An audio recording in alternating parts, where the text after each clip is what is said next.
Mfowethu uGodole sawubona. Mhlambe ngibingelele ne-structure se-province yaseGauteng. No cha bafowethu, hayi angijwayele ukuphendula izinto zakwa-social media. uGodole ubhale noma ube nesithangami nabantu abathe bangabasebenzi, waphinde futhi wangcolisa igama lami njengoBishop uNgcobo.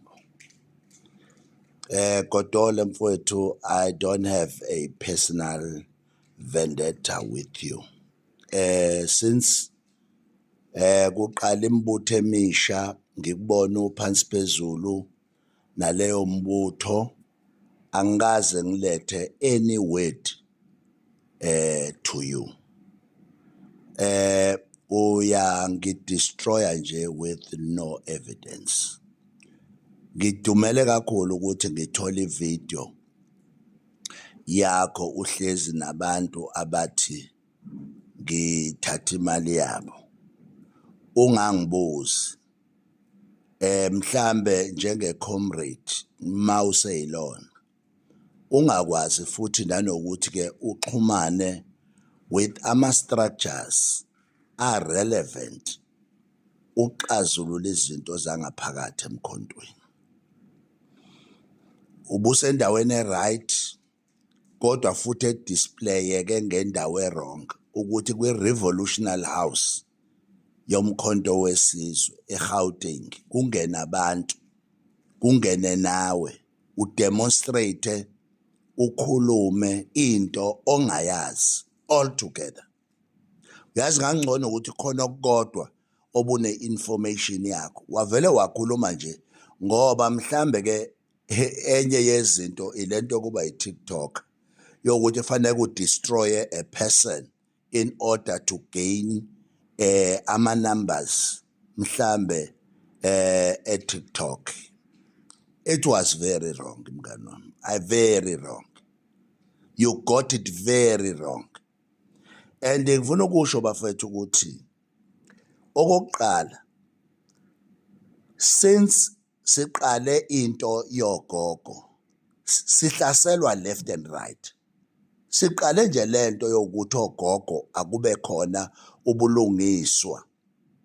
Bogogo sebebanjelwe imali inyanga neminyaka, bebanjelwa izinkampani abangazazi abayijoyiniswa emgwaqweni ngenxa yokuthi kwakuthiwa ama-food parcel, abanye kwakuthiwa ama-voucher, abanye different things. Ogogo bekhala kaSASSA bengalitholi usizo, bekhala ku-government bengalitholi usizo, ka-social development bengalitholi usizo. Suddenly sesiyingxenye yokuthunywa unxamalala ukuthi sisize abantu. And ngesikhathi ukhuluma yonke lento, you don't even go to my TikTok and check izinto engikhulume kogogo ukuthi ngitheni.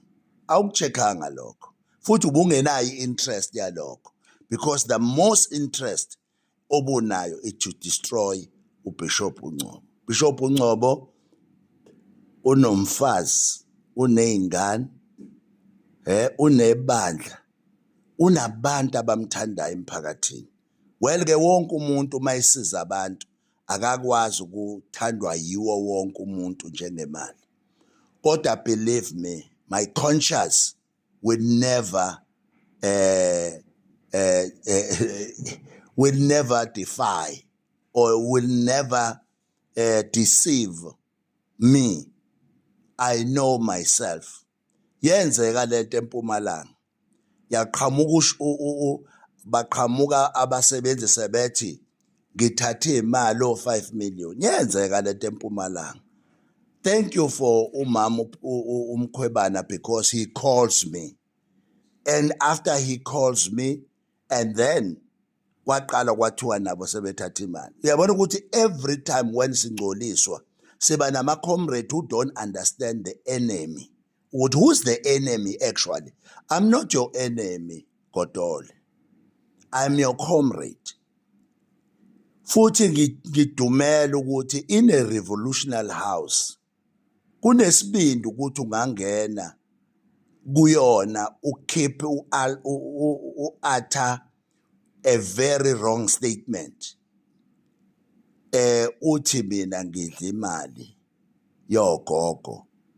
Ngathi kogogo bangakhokhe ngisho isent. Ngisho ngigibele ngaya elokhuzeni eGandhi Square. Lapha eThekwini siyakohlangana mhla ka 16 Monday lo esiyakuwo. Siyohlangana nogogo abasalayo. Come and see. Come and talk to me. Ungizwe ukuthi ngithini. Musu kuba yivaka lika TikTok ungakhulumi nabantu abarelevant to the case. Ngiya eGandhi Square mhla ka 16 ngizodlula lapha ku secretary weprovince. Ungibizile ukuthi ngibe khona. Ngicela ube khona so that after that uzokhipha uTikTok right. Hayi wokudestroy abantu aba innocent. Abagijima ngoba befuna ukuzolungisa izinto zomphakathi. Then when you get an opportunity to stop the bus, to revent the wheel, yokuthi kusizwe abantu ngoba sekufanele manje sinake wena. No bafo, wenza wrong. Uma ngabe unobaba unomama, mangabe unodadewenu nabafowenu, mangabe unezingane, mangabe unomkakho, please ake basondele eduze kwakho bakulekelele. You are destroying the wrong people. Mina ngiphethe ibandla. If you don't know, mina ngumholi wabantu. If you don't know, why are you doing this? Entweni ongakazi uyibuze, entweni ongafuni futhi ukuyibuza, ofuna ukuthatha into ezokwenza ezovuna wena.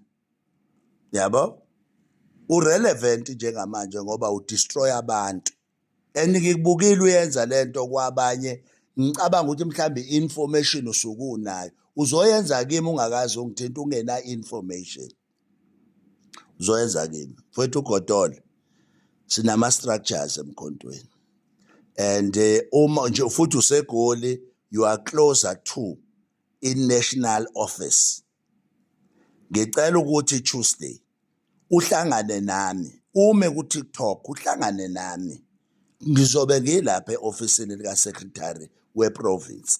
Mawufuna futhi ngize ku national nizoza. Come with your people. Then after that ubusuwenza ivideo. Khathi uzoza ukuthi ithini lento yokusiza abantu. Akubona ukuthi usidestroye ngoba nakho une following eningi. Uyatrenda njengamanje utrenda njengomuntu okhuluma iqiniso kanti ulimaza abantu aba innocent to the struggle. The same workers alapho. Ngingena enkantolo High Court 3 times. Ngasuka nommeli, not even ummeli, advocate uNdawo from here eKwaZulu Natal to Gauteng to fight for them. Bengakhiphanga ngisho isent.